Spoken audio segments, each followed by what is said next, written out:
लक्ष्मीसारखी शांत सोज्वळ प्रेमळ पत्नी मिळणं जगात सगळ्यात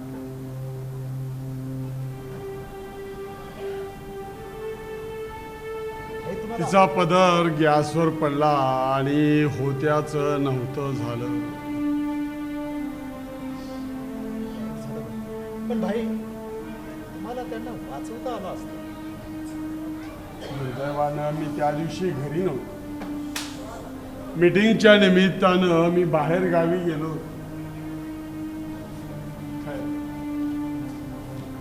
मी माझं काय रडगाणं गात बसलोय. तुझ्या घरच्या बद्दलची माहिती घेत असताना त्या दिवशी अर्धीच राहिली. ते तू सांग बरं काय होतं. काय सांगायचं आता माझं कुटुंब बघा. भाई येऊ का? ये ये ये ये बाई. दार उघड होतं म्हणून. हो ये काय हरकत नाही. अरे तुला कशाला परवानगीची गरज बैस.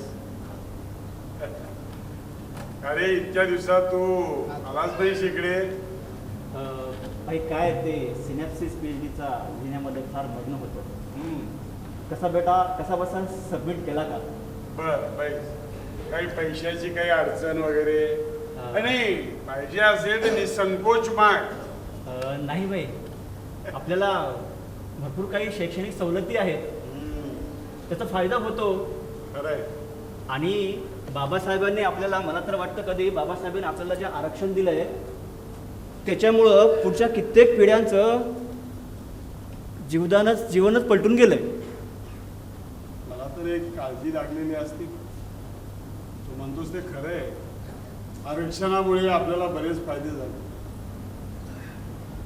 खरंय बाई आरक्षणामुळे फायदा झालाय. पण याचा फायदा आपल्यातल्या काही चतुरांनीच भरपूर घेतलाय. बाकीचे बिचारे मात्र आहे त्या ठिकाणीच आहेत.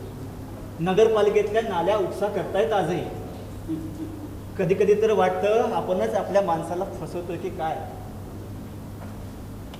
तू म्हणतोयस या तथ्य. पण बघा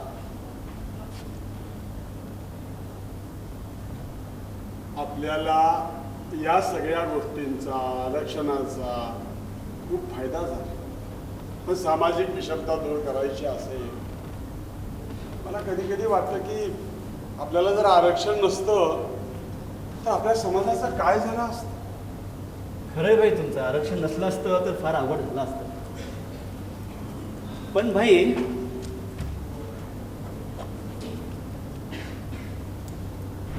तुम्हालाही आरक्षणाचा फायदा झालाच असेल ना हो.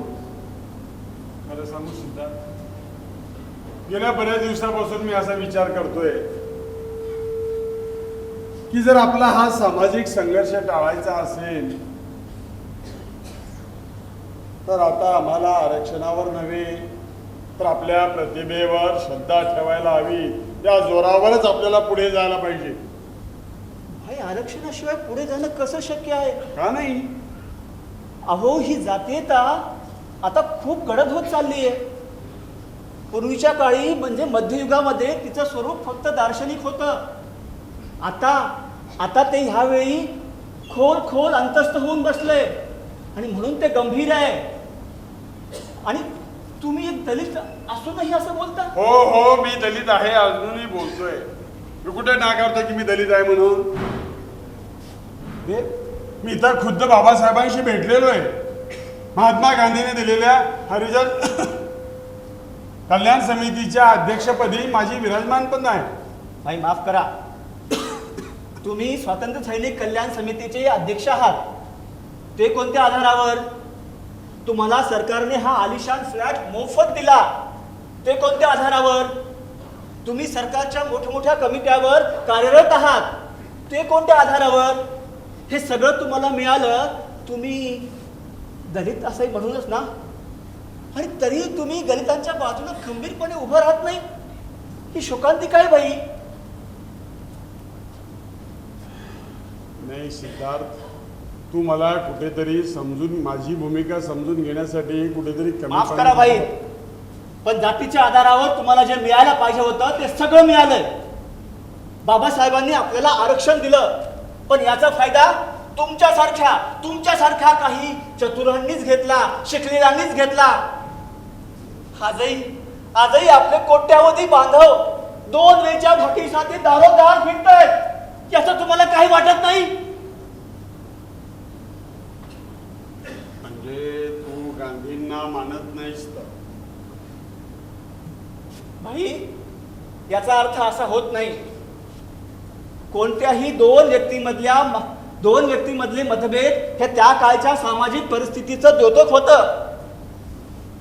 हे खरं आहे की गांधीजींनी आंबेडकरांच्या स्वतंत्र मतदारसंघाच्या मागणीला विरोध केला होता, पण तो यासाठी की त्यांना भीती वाटत होती की यामुळं दलित आणि सवर्णामधली दरी वाढत जाईल. पण याच्यामुळं आपण गांधीजींना दलितांच्या उद्धारापासून लांब करू शकत नाही. अहो, ते तर दलितांच्या सैद्धांतिक आरक्षणाच्या बाजूनेच होते. तिथे आंबेडकर होते, बाबासाहेब होते, म्हणून आपल्याला राखीव मतदारसंघ भेटला. तुम्हाला वाटतं का भाई आपण सवर्णाच्या मतदारसंघातून निवडून आलो असतो? अहो, ते तर आजही अशक्य आहे भाई. सिद्धार्थ, मला फक्त आत्मनिर्भरतेविषयी मी बोलत होतो हे तू विसरू नकोस. भाई, कसं शक्य आहे हे? का शक्य नाही बाळा? अहो, ज्या समाज व्यवस्थेनं आपला आत्माच हिरावून घेतलाय, तो आत्मा आपण परत मिळाल्याशिवाय आपण कसं काय आत्मनिर्भर होऊ?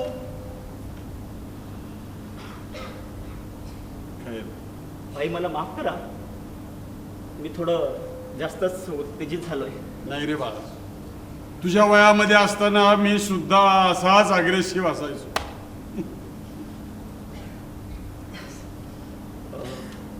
भाई, माझा दुसरा प्रश्न होता, ते गांधीजींच्या हत्येनंतर भारतामध्ये सामाजिक आणि राजकीय परिस्थिती कशी होती? अरे, सारेजण भूमिगत होते. खूप लोक भूमिगत राहून युद्ध लढायचे. म्हणजे नाही पहा, अशा अनेक घटना आहेत. स्वातंत्र्य लढ्याच्या मधला हा एक महत्वाचा टप्पा आहे. तू नवीन कुठला घेतलाय चॅप्टर लिहायला? हा भाई, ते राहूनच गेलं सांगायचं. अहो, 1942चा आंदोलन आता माझा ह्या वेळेसचा लिखाणाचा विषय आहे. बर, ऍक्च्युली हाच विषय होता आपला आजच्या संभाषणाचा, पण चर्चा मात्र दुसरीकडेच गेली. अरे, आता आमच्या पिढीत येऊन जमा झालास का? काय आहे, अशा खूप घटना आहेत. त्यापैकी एक घटना मी तुला शेअर करतो. हा भाई, एखादी घटना सांगलं तर बरं होईल. काय आहे, गवालिया या टँकरवर 9 ऑगस्ट 1942 रोजी महात्मा गांधींच्या नेतृत्वाखाली अखिल भारतीय काँग्रेस अधिवेशन चालू होते. मी होतो त्या काँग्रेस समितीच्या सभेला. सभेत पंडित नेहरू, सरोजिनी नायडू असे दिग्गज लोक होते. अरे, त्यांच्या भाषणाने मी प्रभावित झालो होतो. हो, या सभेत महात्माजींनी एक देशाला संदेश दिला होता. चला, करा किंवा मरा, ब्रिटिशांनो हा देश सोडा. म्हणून या घटनेला खूप महत्व आहे बा. या काळात मी माझ्या कौटुंबिक सुखाचा त्याग करून स्वतःला देशाच्या स्वातंत्र्य लढ्यामध्ये मी झोकून दिलं होतं. पण बाई, एक सांगू, तुमच्या कौटुंबिक आयुष्याबद्दल लोकांमध्ये उलटसुलट चर्चा आहे. अरे, कुणाला देखवतं आमचं चांगलं झालेलं? ते तुमची पत्नी, तुमची मुलं, त्याच्याबद्दल लोक बरंच काही बोलतात बाई. बोलू दे तरी. आमच्याविषयी बोलणार नाही तर कुणाविषयी बोलणार? कुणाला देखवतं का आमचं उच्च झालेलं काम? भाई, तुमचं पत्नीचं काय झालं होतं? कसं काय? काही नाही रे, गॅसवर पदर पडला आणि होत्याचं नव्हतं.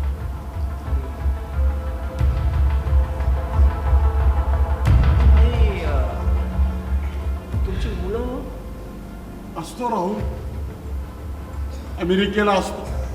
म्हणायला मुलगा तसा 2-3 महिन्यापासून, 2-3 कसलं 2-3 वर्षापासून त्याने कधी मला फोन केला नाही. मी केला तर कधी तो उचलत.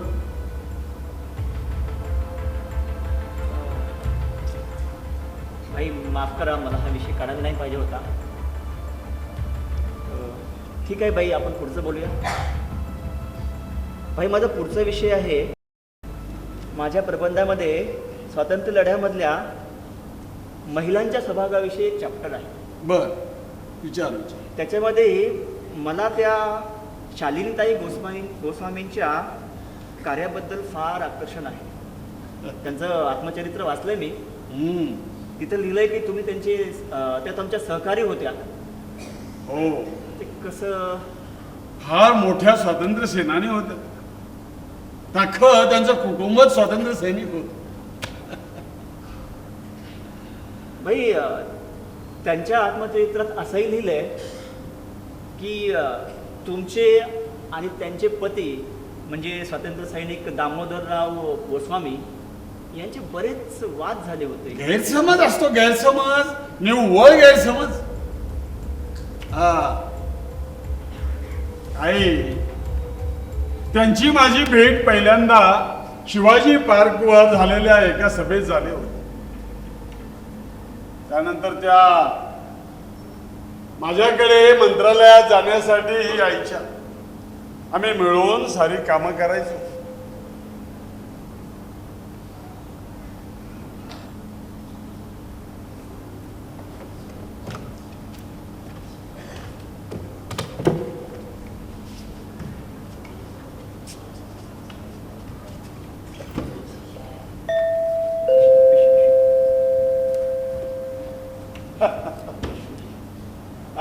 अरे बॅग राहिली तुझी.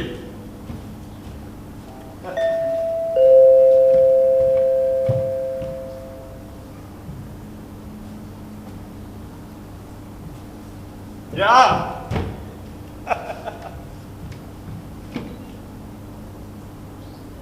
वा, या बात या. अगं येताना फोन तर करायचास. करणारच होते, मुद्दामूनच नाही केलं. का बर? म्हणलं तुम्हाला आश्चर्याचा धक्का ओ द्यावा. तर हे असं होतं एकंदरीत. वा, छान. मी यासाठी आले होते की तुम्हाला जर उद्या वेळ असेल तर मंत्रालयात जाऊया.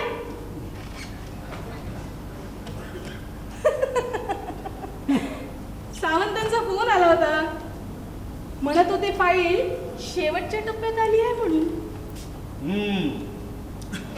काही काळजी करू नको. तुझ्या संस्थेची सगळे कामं होणार आहेत. तुझ्या संस्थेला 20 एकर जमीन मिळणार आहे. मी स्वतः नामदार बर्वेंना भेटलो होतो, तर ते म्हणाले की त्यात एक छोटीशी अडचण आहे. कसली? ती जमीन गायरांची आहे आणि त्या जमिनीवर आम्हा दलित समाज बांधवांचे काही घर आहेत. नाही म्हणजे फार नाही आहेत, 5-7 एकरवरच आहे. ती दलित मंडळी आहे ना? हो. मग झालं. ते तुमच्या अर्थात स्वातंत्र्य सैनिक गणना कामाच्या शब्दापलीकडे थोडीच जाणार आहेत. ओ फार फार बोलतेस. बरं बरं, हे पुढे आता एक छानशी कॉफी कर.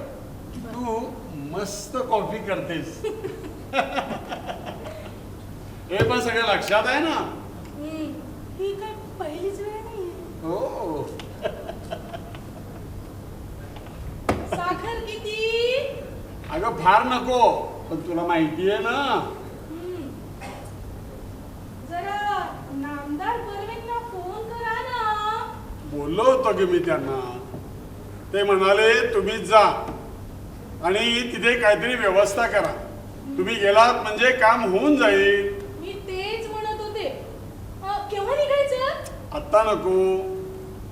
आधी काय करतो मी, तिथल्या आमच्या काही पुढाऱ्यांना माहिती देतो याची, यात त्यांना लक्ष घालायला सांगतो आणि मग पाहिजे तर मी जाऊन भेटेन.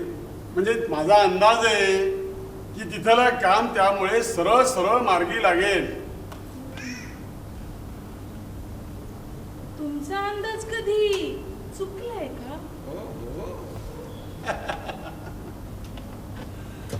धन्यवाद.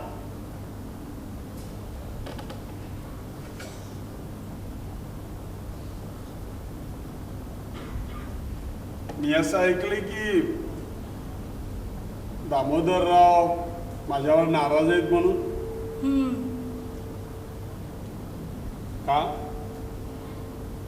माहित नाही तुम्हाला? आलंय तसं कानावर माझ्या.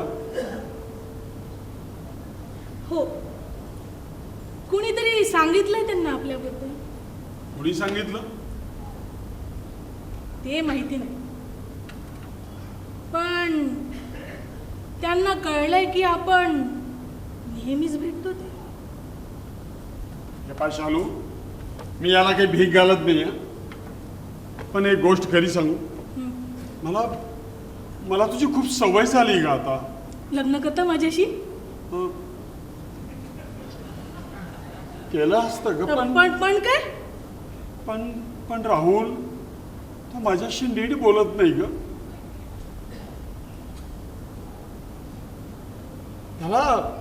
त्याला पण शिकायला अमेरिकेला पाठवूया का? इतक्या लहानपणी? नाही, तिथे सगळ्या व्यवस्था असतात. तिथे माझे आंबेसेत मित्र आहेत कुलकर्णी, ते मला म्हणाले असं सगळ्या व्यवस्था तिथे व्यवस्थित असतात. मला बघितलं की पटकन बाहेर जातो तो खेळायला. हो, आणि आई आई म्हणून रडत असतो तो सदैव. बहुधा त्यालाही आपली ही गोष्ट कळली आहे. राहुलला कळलं तर मग काय अडचण? मग अगं समाजाचं काय करणार?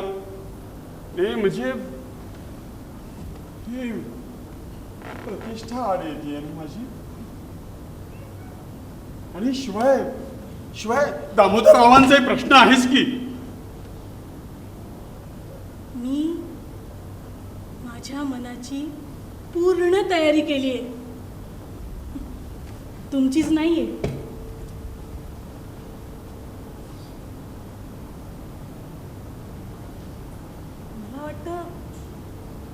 मला वाटतं आपण दोघं उद्या मंत्रालयात जायला हवं. मस्त. हातची वेळ निघून गेली तर? मला कुठल्याही परिस्थितीत कस्तुरबा गांधी महिला आश्रम उभं करायचंय. ते स्वप्न आहे माझं. शालू, अगं तुझं स्वप्न ते माझं स्वप्न.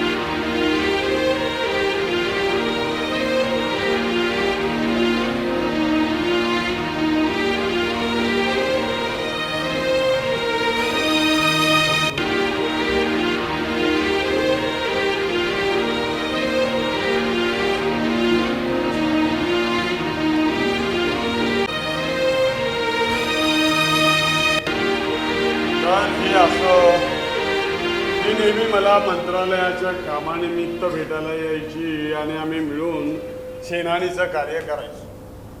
भाई, मी तुम्हाला महिलांच्या सहभागाबद्दल विचारत होतो आंदोलनामध्ये. तुम्ही तर फारच भावुक झालात. नाही, मी कुठं भाऊक झालोय? मी नाही भाऊक झालोय. हो, मी व्यवस्थित बैस. अरे एक आपलं सहजच एक तुला माहिती पाहिजे होती ना शालिनीबाईची, म्हणून तुला सांगितलं की त्यांचे माझे संबंध कसे होते. अरे दामोदररावांचं माझं तर नंतर खूप छान जमायला लागलं. हो. ठीक आहे भाई, मला तसं वाटलं. रामा, अरे सिद्धार्थ, तू काय कर, आता आलाच आहेस तर जेवण करून जा. हो. भाई, अरे नाही, तू ऐक माझं. अहो, भाई, नको. हो हो रामा, अहो, भाई, रामा. नको, भाऊ. अरे याला जेवू घाल बाबा. भाई मला भूक ये. नाहीये भाई. नाही नाही, तू जेवून घे. हो भाई तुम्ही कधी कधी लिहायचं होता बाबा हे.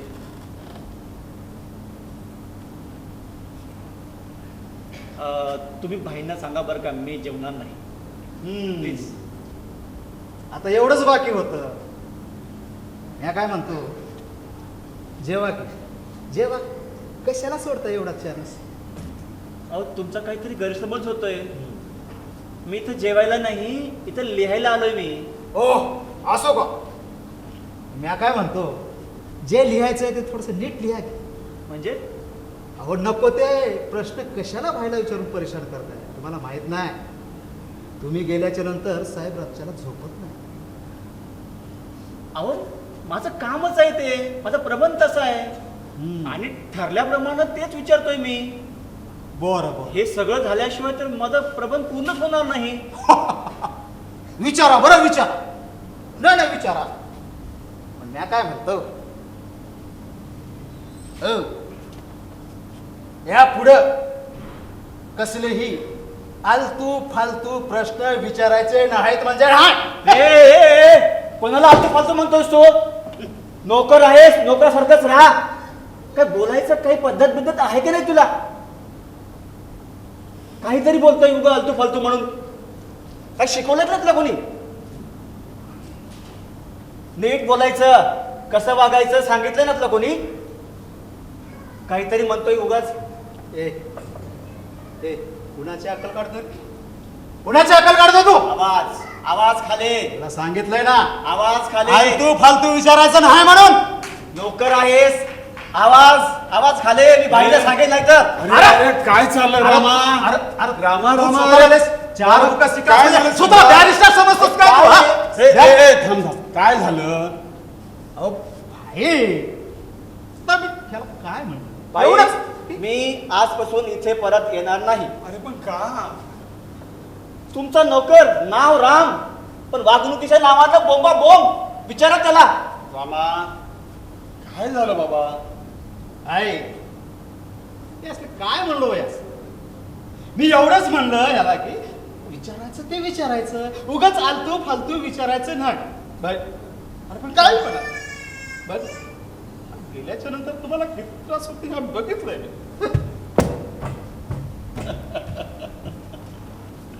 अरे सिद्धार्थ, त्याचं इतकं मनावर घेऊ नकोस बाळा. अरे तो माझ्या प्रेमा खातर बोलला. खरंय बाई, मी पण थोडा जास्तच बोललो. माझे मित्र हॉस्टेलवर वाट बघत असतील. हा मी येतो. हो. हा? पुन्हा येईन मी. ये. येतो भाई. हा, अरे हे भाई येतो मी. बर.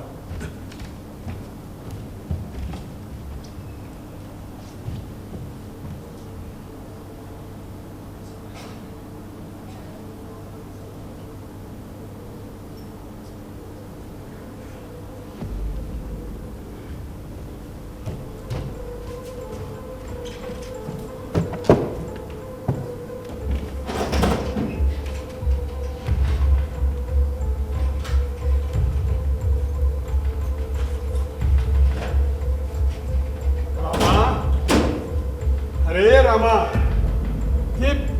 ते मंत्रालयात ठेवलेली फाईल कुठे आहे रे?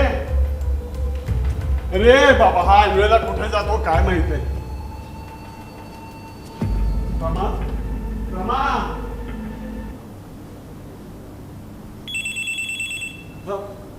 राम.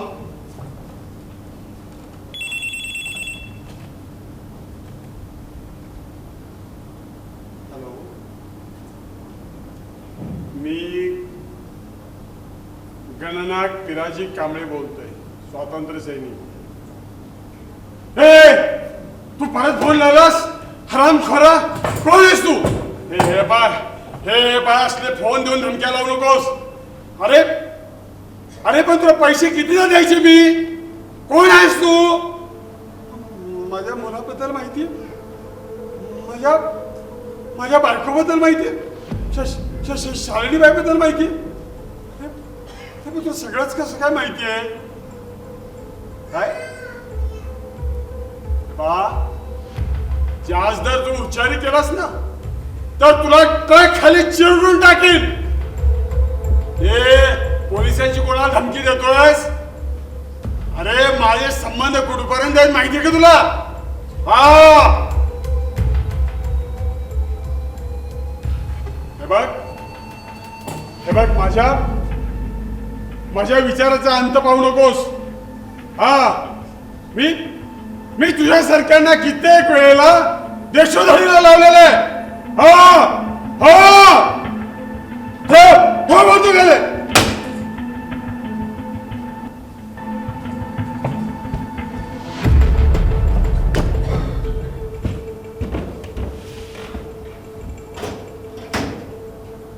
रामा हे रामा अरे रामाचं फाईल कुठे रामा रामा सापडत नाही साहेब अरे अरे अत्यंत महत्वाची फाईल आहे तुझ्या मंत्र्याला सादर करायची मला हो पटकन घेऊन ये आलास का शोधतोय अरे काय शोधतोयस इथे जीव कासावी शोधतोय हो ये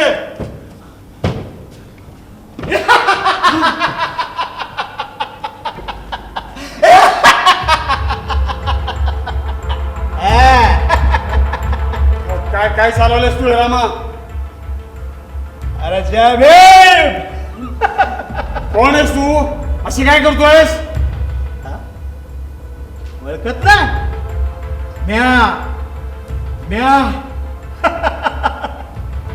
आहे कांबळे काय अरे गणनाथ पिराजी कांबळे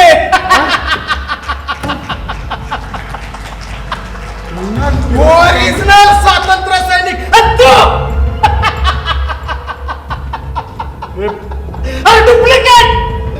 डुप्लिकेट स्वातंत्र्य सैनिक आहेस तू गणनाथ पिराजी कांबळे डुप्लिकेट अरे पण तू माझा नोकर आहेस असला गणनाथ पिराजी मी गणनाथ पिराजी कांबळे ओरिजिनल हा अरे स्वातंत्र्य लढ्यामध्ये आम्ही खूप काम केलेलं आहे हो तुला काय माहित रे काय कळतंय तुला आणि रे कैद्याचे ड्रेस घालून कुठं फिरायलाच बाहेर तू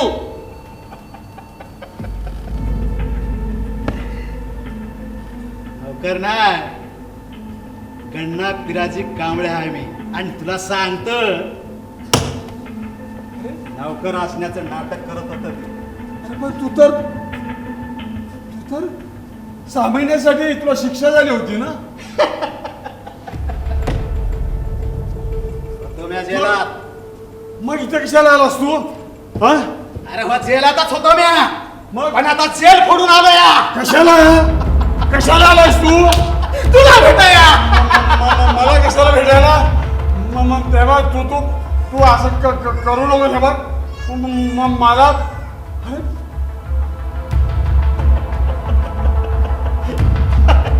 काय बोलतेस नाही मला माहिती आहे अरे हे बघ ऐक ना आपण लहानपणचे मित्र होतो अरे हो हो आपण दोघे जण मित्र आहेत ना दे हरे तू असं नाहीयेस अरे तू खूप चांगला आहेस ऐक ना तू खूप चांगला मित्र आहेस आपण लहानपणी विटी दांडू खेळायचो हो हो हो आपण विटी दांडू खेळायचो आपण ऐक ना आपण आता दे हरे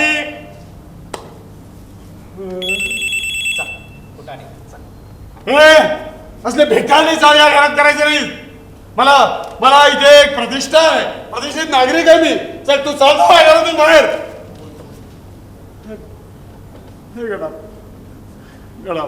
हे बाय आपण दोघं जाऊन दोस्त होतो की नाही अरे अरे बघ मी तुझ्यासाठी कितीतरी केलं मी तुझ्या घरच्यांना सुद्धा माहिती दिली हे बाय तू जेलात गेला होतास ना त्यावेळेस मी तुझं घर सांभाळलं सगळं हो हो मी हो अरे गिल्ली दांडू खेळताना तू माझ्याकडून डबल रास घ्यायचास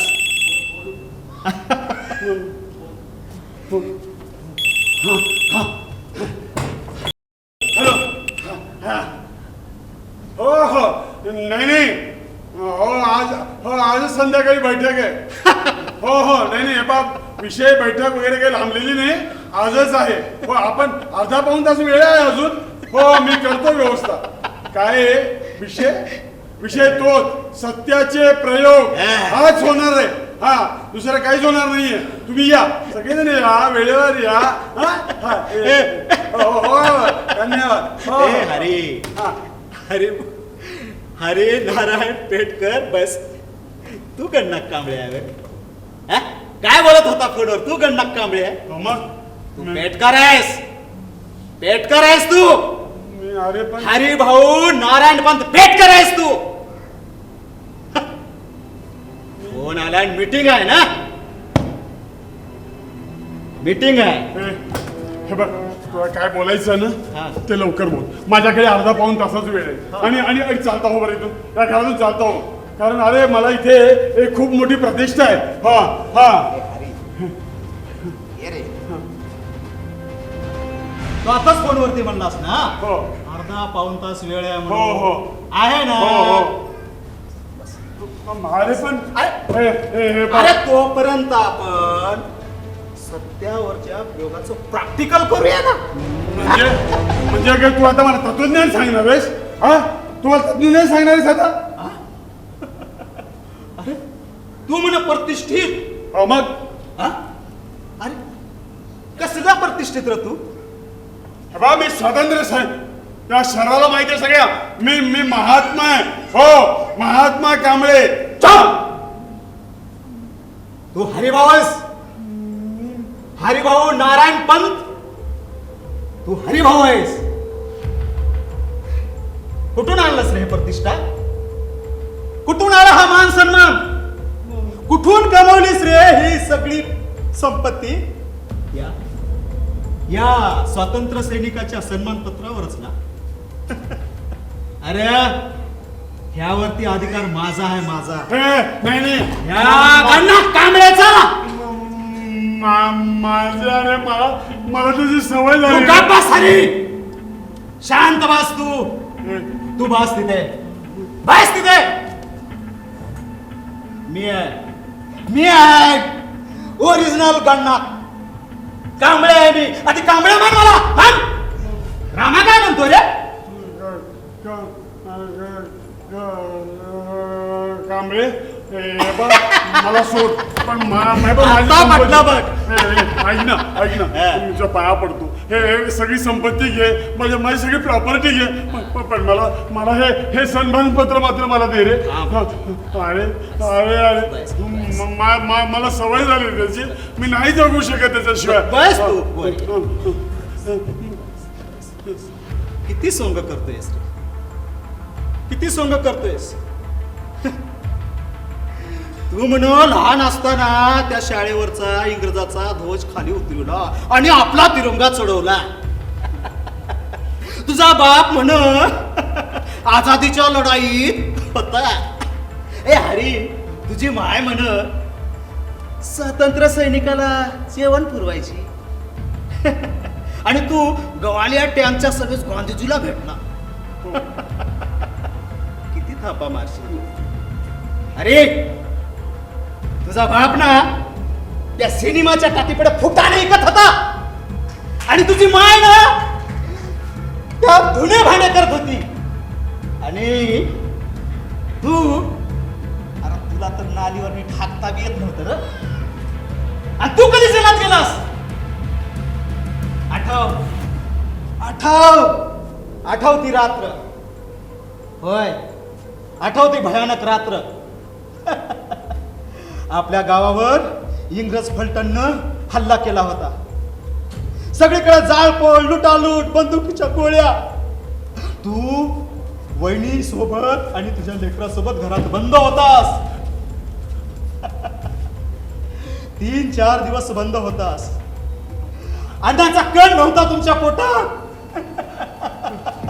अरे भुकेसाठी व्याकुळ होता तुम्ही हे मला कळालं तेव्हा मी तसल्या काळात बाहेर पडलो तुझ्या घरासमोर असणार त्या वाराण्याचं हॉटेल फोडलं मी तुम्हाला जेवण घातलं तुझ्या कुटुंबाच्या तोंडात 4 घास घातले कन्या पकडला गेलो गोऱ्यानं मला बेदम मारलं तुझ्या घराच्या खिडकीतून बघत होतास मला. अरे तुला वाचवायला न्यायलाच मला 6 महिन्याची जेल झाली हे फक्त तुलाच माहित होत. तू बैमान माझ्या घरी खबर देखील दिली नाहीस ना. आणि आता गण्णा कांबळे म्हणून कांबळेच्या सगळ्या सवलती खातोस.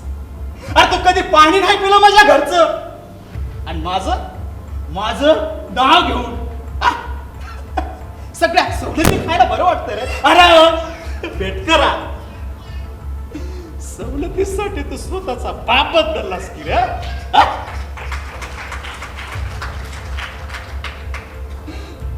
तू स्वातंत्र्य सैनिक कशाचा? तू डुप्लिकेट स्वातंत्र्य सैनिकच नाही, तू माणूस म्हणून घेण्याचा लायकीचा देखील नाहीस.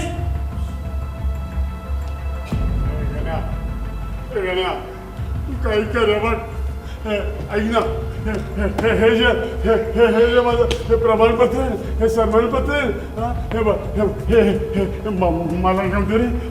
माझ्याशिवाय मी नाही राहू शकत. हे बघ, माझे अरे आणखी अरे माझे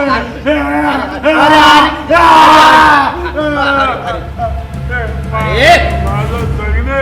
अरे हे फक्त सन्मानपत्र मग कागद नाही राहील, कागद नाही. हे माझा आत्मा आहे. आत्मा माझा रोम मला सांगते गणना का यावर फक्त तुझाच अधिकार आहे, तुझाच.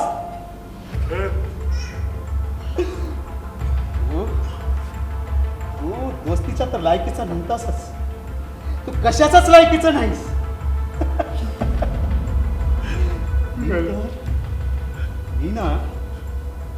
मी इथं जे आलोय ना तेव्हाच मला कळालं तुला दिसल्याच्या नंतर की माझं स्वप्न पुरं होणार आहे. येळ लागला पण आता झालं. मी ना जीवच मला जीव नको. तू ना तू आहे ना माझं हे घे, माझे सगळे कागदपत्र घे. हे माझे सगळे माझे पैसे घे, चेक घे, सगळे हे माझे सगळे घे. माझा जीव वाचव, माझा जीव वाचव रे. अरे मी तुला फक्त मारणारच नाही तर मी तुझा आत्मा बी घेणार आहे. ते आत्मा म्हणजे कोण? काय चाललंय हे? बरं काय झालं झालं भाई? सिद्धार्थ तू आलास. हे सिद्धार्थ, काय? अरे बघ, हा माझं सन्मानपत्र घेऊन जातोय. माझा रामानोकर. हे बघ, हे सगळं हे बघ, माझा जीव पण घेत होता. मला वाचव रे, हे मला वाचव रे, तुला माहित आहे का कोण आहेत? वाचव रे. अरे दलितांचे महान स्वातंत्र्य सैनिक आहेत ते. अरे ह्या शहरानं यांना महात्मा उपाधी दिली. तुला काही माहित आहे का काही? काय कळतं का तुला? मला वाचव बरं सिद्धार्थ. आलास ना, छान. मी आता याची पाहतो. तुम्ही त्याच लायकीचे आहे. सिद्धार्थ, अरे सिद्धार्थ, मी गण्णा कांबळे, हो, स्वातंत्र्य सैनिक. मग मी कोण आहे माहितीये? कोण आहे? मी कोण आहे माहितीये? कोण आहे?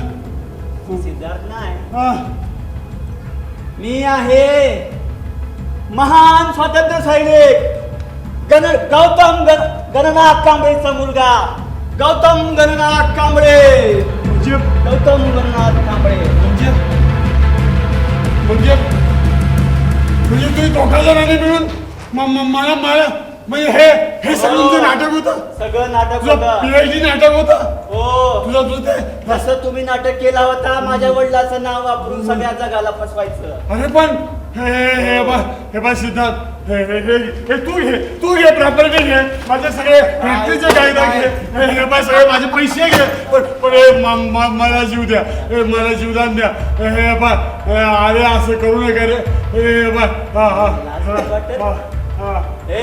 हरिभाऊ पेटकर, तुम्हाला लाज नाही वाटत? अरे लाज तर तुम्हाला वाटायला पाहिजे, शरम तुम्हाला यायला पाहिजे. हे काय करता तुम्ही सगळेजण?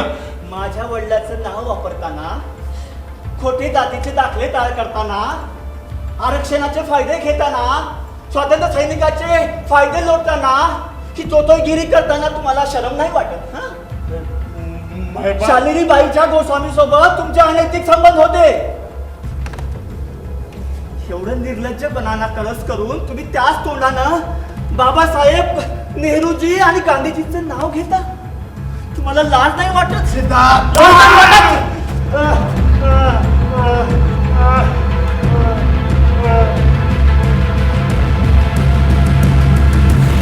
पेटकरा, तू फक्त मलाच नाही फसव, तू बाबासाहेबाला फसवलास, महात्मा गांधीला फसवलास, या देशाला फसवलास. ही तू देशद्रोही आहेस पेटकर. हे बघ, ही चोर म्हणजे प्रमाणपत्र दे माझं मला प्रमाणपत्र दे, नाही तर मी याचा जीव घेणार आहे. उठ, उठ, उठ. उठ, उठ.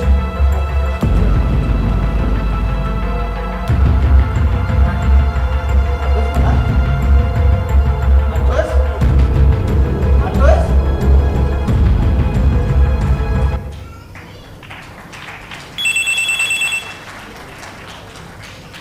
बेल आवाज संपला.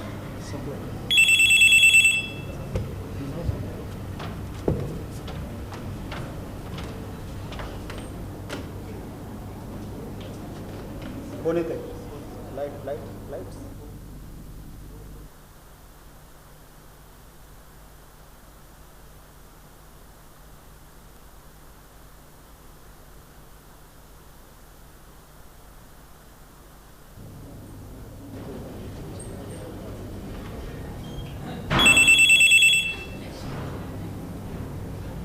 हॅलो, हा बोला.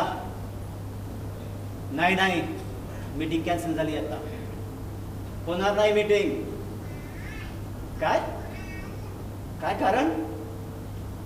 गांधीजींचे सत्याचे प्रयोग प्रत्यक्षात झालेत, म्हणून मीटिंग होणार नाही. हा? मी कोण? मी त्यांचा मुलगा आहे, गौतम गणनाथ कांबळे, महान स्वातंत्र्य सैनिक गणनाथ कांबळेचा मुलगा.